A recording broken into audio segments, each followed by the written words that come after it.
World's largest അക്വേറിയാണ്. അടുത്തത് നമുക്ക് Dubai ice rink കാണിച്ചു തരാം. ഐസ് റിങ്ക് എന്ന് പറഞ്ഞാൽ സ്കീയിങ്. അതിൻ്റെ മുന്നേ വേറൊരു സംഭവം കൂടി കാണിച്ചു തരാം. ഒരു വാട്ടർഫോൾ എന്ന് പറയുന്ന സംഭവം, അതും കൂടി കാണിച്ചു തരാം. പിന്നെ അത് കഴിഞ്ഞിട്ട് ഐസ് റിങ്ക്. ഈ ഐസ് റിങ്ക് എന്താണെന്ന് അറിയാത്തവർക്ക് വേണ്ടിയിട്ട്, ഐസ് റിങ്ക് എന്ന് പറഞ്ഞാൽ ഐസ് സ്കീയിങ് ചെയ്യില്ലേ, ആ ഒരു സംഭവമാണ് ഈ ഐസ് റിങ്ക് എന്ന് പറഞ്ഞാൽ.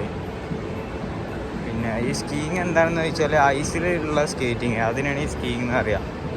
അപ്പോൾ നമ്മളിനി അങ്ങോട്ടാണ് പോണത്, അവിടെ എത്തിയിട്ട് കാണിച്ചു തരാം. അപ്പോൾ ഇതാണ് അവിടുന്ന് കാണിച്ച സംഭവം, വാട്ടർഫോൾ. എങ്ങനെയുണ്ട്? അടിപൊളിയല്ലേ? ഇതേപോലെയൊക്കെ നമ്മളെ നാട്ടിലുള്ള മോളുകളിലും ഇതേപോലെയൊക്കെ സെറ്റപ്പുകൾ കൊണ്ടുവരാം. ഇതേപോലെ അപ്പുറത്ത് ഒന്നുണ്ട്, ആ ഭാഗത്ത് ഒന്നുണ്ട്. അടുത്തത് രണ്ടാമത്തെ. ഇതിന് താഴത്തേക്ക് ഇറങ്ങാം. അത് ഒന്ന് ആ ഫ്ലോറിലും ഒന്ന് ഇവിടെ, രണ്ട് സെയിം ഫ്ലോറിൽ തന്നെ.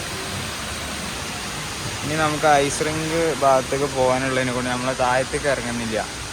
പിന്നെ അവിടെ കണ്ടു ഒരു യൂറോപ്യൻ സ്റ്റൈൽ സ്ട്രക്ചർ, ഒരു ബിൽഡിങ്, ഒരു ടൈപ്പ്. ഇവിടെ കംപ്ലീറ്റ് ബ്രാൻഡഡ് ഔട്ട്ലെറ്റ്സ് ആണ്. അതുകൊണ്ട് നമുക്കത് ഇങ്ങനെ കാണിച്ചിട്ട് പ്രത്യേകിച്ച് കാര്യമൊന്നുമില്ല. അതുകൊണ്ടാണ് അത് ഇൻക്ലൂഡ് ചെയ്യാത്തത്. അപ്പോൾ ഇതാണ് ഞാൻ പറഞ്ഞ സംഭവം, ഐസ് റിങ്ക്. അടിപൊളിയല്ലേ? എല്ലാവരും സ്കേറ്റിങ് ചെയ്യുന്നത് ഭയങ്കര രസമൊക്കെ കാണാൻ. നമ്മൾ ഈ റീൽസിലൊക്കെ കാര്യങ്ങളിലൊക്കെ കണ്ടിട്ടുണ്ടാകും. നമ്മൾ കുറച്ചും കൂടി അടുത്തേക്ക് എത്താൻ പറ്റുമോ നോക്കാം.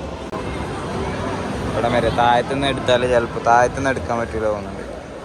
താഴെ ഭാഗം അത് ഗ്രൗണ്ട് ഫ്ലോറാണ്, അവിടെ നിന്ന് എടുക്കാൻ പറ്റൂല. അപ്പോൾ മേലെ നിന്ന് എടുക്കാം. ആ ലേഡി ചെയ്യുന്നുണ്ട് പെർഫെക്റ്റ് ആയിട്ട്. അതേ അവിടെയുള്ള ഗൈഡാണ് തോന്നുന്നുണ്ട്, പെർഫെക്റ്റായിട്ട് ചെയ്യുന്നുണ്ട്. എല്ലാവരും ഉണ്ട്, കുട്ടികളും അമ്മമാരും പാപ്പാരും ഒക്കെ ഉണ്ട്. ഒരു വൈബ്. ചെറിയ കുട്ടികളെ അങ്ങനെ അതിൽ വെച്ചിട്ടും കൊണ്ടുപോവാം. ചെയ്യാൻ അറിയാത്തവർക്ക് ഇത് അങ്ങനെ ഒരു സംഭവം ഉണ്ട്, അത് പിടിച്ചിട്ട് അങ്ങനെ ചെയ്യാം. പല സൈസിലെ സംഭവം ഉണ്ട് തോന്നുന്നു പിടിച്ച് ചെയ്യാനുള്ള. അടിപൊളി. എല്ലാവരും ഉണ്ട്. അപ്പുറത്തൊരു ജി ഷോക്കിൻ്റെ ഔട്ട്ലെറ്റ് കാണുന്നുണ്ട്. പിന്നെ ഇതിനോട് ചേർന്നിട്ടൊക്കെ ഈ കഫയും കാര്യങ്ങളൊക്കെയാണ് കേട്ടോ, ആ ഭാഗത്തൊക്കെ. പിന്നെ അതിൻ്റെ ബാക്കിൽ, ഞാൻ നിൽക്കുന്നതിൻ്റെ ബാക്കിലൊക്കെ കഫയാണ്. അപ്പോൾ ഇതാണ് ഈ ഒരു ഏരിയ. ഇനി അടുത്തത് നമുക്ക് വേറെ സ്പോട്ട് പോവാം.